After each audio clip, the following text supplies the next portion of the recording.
Hey everybody, thanks for coming back. Nothing like someone asking me when the next video to motivate me. I really appreciate that. I really appreciate your comments. I'm 61, I'm not AI generated, I'm the real deal. I'm not enhanced. We'll talk a little more about that later. I started this journey at 48.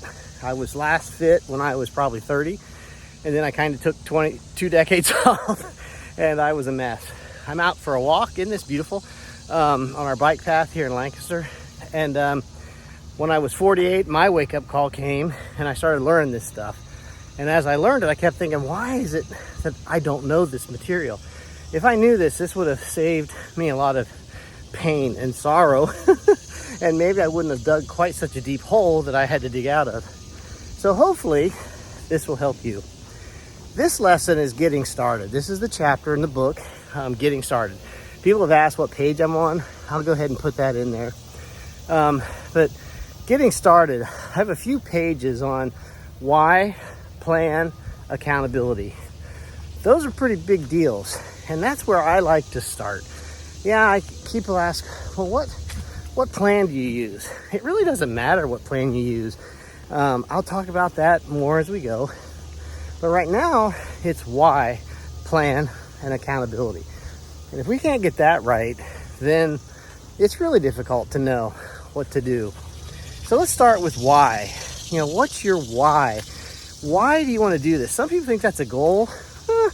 Why? There's different goals. Goals come and go. Why are you wanting to get fit? Why are you wanting to try to get healthy? Why are you watching this? What are you hoping to get? When I was nearly passed out, looking up at the ceiling, thinking, I'm too young to be this old, I said, God, what do? I said, I want to be able to play with my kids. That was 13 years ago. And so that became my why. Why is important because that's the fuel that drives you. Without a solid why, I want to look good for my class reunion. Well, great. And that's good, do it. But what happens after the class reunion? That commitment, that definition, that decision, why? What's your why? I would really like, if you want to share, put it in the comments. I'll put mine in a little later. I'm telling you right now. But your why, something may have happened. You'll be bebopping down through life and boom, something happens. And you have to make a decision. You're either going to get better or you're going to get bitter. And I recommend better. Bitter doesn't work. It makes you negative, makes you sad, makes you kind of ugly. Better. How do you get better? If you've had a heart attack, maybe some of the people watching here, I just had a call from someone that's recovering from a pretty major health issue, wanting to know how to get fit. Well, there's your why. Is I want to get back to a reasonable level of health. Or I want to get back so I can get off the ground if I fall down. I want to get back so I can be around to play with my grandkids, which becomes your why shift. And it's every once in a while you should reevaluate. That's where I'm at, is with my grandkids. I have 7 and another on the way. And just recently, one came too. We had a wood workout, and you can watch that on the page. That was so fun. Nothing I never expected. But what's your why? That's your fuel. That's what you're going to do to get better. That's what you hold on to. Discipline only does so much. Motivation can wane, goals come and go, but what's your commitment? What's your, I'm not going back? What's your why? So figure out that. I want to show you a book, a journal, and that's in the first page of the journal. We started doing these journals when I was preparing for shows, and after 15 shows, we kind of came up with a process, and I've documented that, and I'll share that if you're interested. But you can print it out, put it on a sheet of paper. Why am I doing this? What's my commitment? And then sign it and date it so you kind of know. The second is the plan. What's your plan? A goal without a plan is simply a wish. Simply a wish. It's not going to happen. I mentioned earlier that, if you want to do couch to 5K, that's fine. And you should. I've done them. If you want to do strength training, that's great. But what happens after that? Commitment. I think that's been the issue for me all along, is I would use exercise as kind of a Band-Aid. Okay, I'm fat, now I'm going to work out. I'm going to punish myself until I'm healthy again.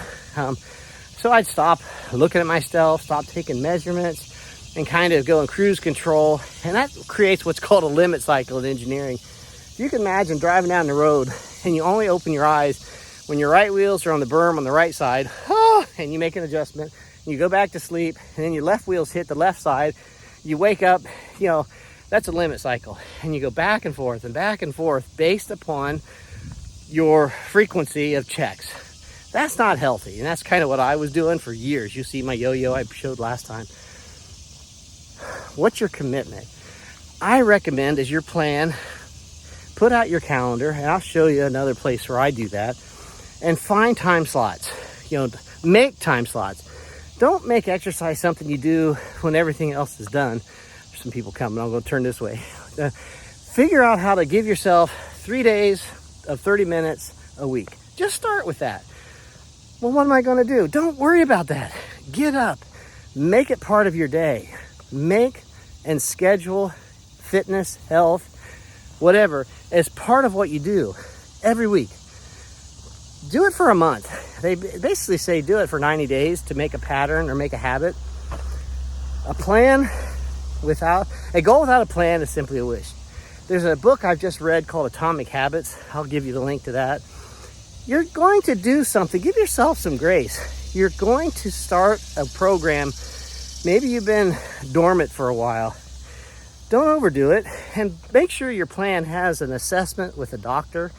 I have had more than one doctor say, you're not healthy enough to do this, Kevin.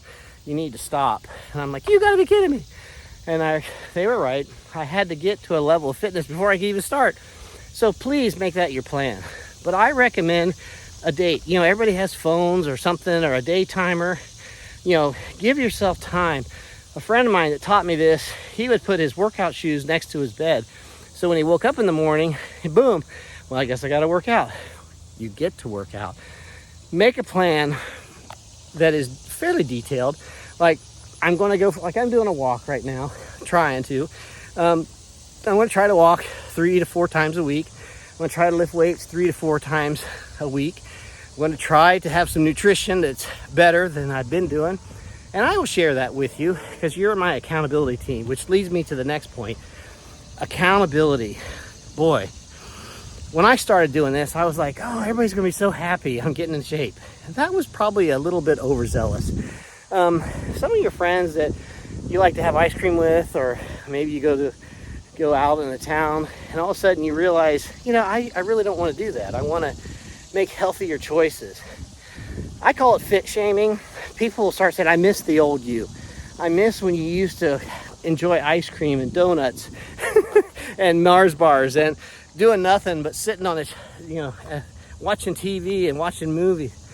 Make sure that you have an accountability team that is supportive. I actually went underground with my accountability team. I first started sharing it on YouTube, and my goodness, even at 48, people are like, do you know how old you are? You're going to hurt yourself. You think you can do what you used to do. And I told you all about the myths. And a lot of that is just people trying to express their concern, or the fact that you're moving out of their comfort zone is an awareness that they should probably also move. And they don't want to move. Most people don't. So I applaud you for watching this and getting this far. And the accountability, pick 2 or 3 people, a close friend, a spouse, coworker, me if you want. And I'll try to get people that'll encourage you. Or if you're like, they'll have the guts to say, hey, you said you were going to do this, Kevin, and you've missed a couple weeks. What's your deal? You need to be able to be called into account. Keep in mind it takes time to change. There's a picture I like to draw, and I'll show you. This big guy fat guy on a couch, and he has this goal in a far distance. This is what I want to be. It's not a straight line, folks. You don't start from here and get to here without bumps in the road. But the bumps in the road are what add color and allows you to learn about yourself. Injuries are going to happen. That doesn't mean you stop. If you hurt your right arm, your feet still work. If you hurt your leg, your arms still work. When you make a commitment to time, so many times a week, show up and then do something. it will happen. Your team will find you. You will get going. But you have to have a motivation. Why? Why are you doing this? What's your plan in times in a week? And who's your accountability team? Then you can figure out goals. Maybe you want to do a 5K. That's great. I want to do a 5K. Or maybe I want to lose 10 pounds or 20 pounds. Or maybe I want to get off some of these blood pressure pills. That's fine. But make sure you start with a doctor. I don't want you to do anything crazy. But investment in yourself is a lifetime of returns. And I am so glad. Now that I look back when I was nearly passed out trying to play with my kids and I couldn't make it up the sleigh ride hill. Wow. That was a blessing. I made a better from that instead of getting bitter. And then here I am at 61, a little over a decade after I started this whole fun, and I get hit with prostate cancer. So I was like, do you get better or do you get bitter? I kind of got bitter for a little bit. It's like, good grief, I invested all this time in myself, and then my body gives out. And then I realized this is something that happens to a lot of people, prostate cancer. It wasn't that I was targeted or God was playing with me. It was like I was in tune with myself, and I knew something needed to be done. I had regular checks, and when I realized I had cancer, there was only one choice: let's get it out. And then a friend said, Kevin, the decade you spent getting in shape probably allowed you to recover so fast. And all of a sudden, that little accountability helped me go from a bitter to a better. And I started this YouTube channel. I said, I need to share this information. Maybe it'll help somebody. I do a lot of lifting and doing fun things with strongman, which I people really have a lot of opinions out there. But that's okay. I appreciate them. And I'm not intending to get hurt. I only show you like the last set. You didn't see the hour of warm up before that. But getting to work out with my kids, my grandkids, my buddies, at 61, I feel like I'm just getting started. But it boils down to your why. Please let me know in the comments what's your why, if you feel, or send me a message privately. Then come up with a plan, and I'll share more with, kind of depends on your body type, what you want to do, how do you do it. There's options for everything. And then have an accountability. Make it pretty small. Make it, when I was doing Agile, if it takes more than a large pizza to feed your team, it's probably too big of a team. Shrink it down and get an accountability group together. And then get some vitamin sun. Get outside, do some stuff. I'm sweaty. I'm getting back into working out on a more regular. You guys are helping me do this, keep me accountable. And next time we're going to get into, I would say, more of the boring stuff, which is some of the terms. What are the potassium, the minerals? I didn't know what a macro was, let alone a protein, carb, or a fat. And why do I even care? Glycemic index, so I'm going to just kind of hit those so and then we'll get into how do you measure yourself, all that. I'll put links to these books I mentioned. I'll put links to the journal, and I'm going to add some more information and put some page numbers down for you. So thank you for watching. If you can give me any ideas on how to do more or better, I'm all ears. But hang in there, guys. You can do it. Talk soon. Bye-bye.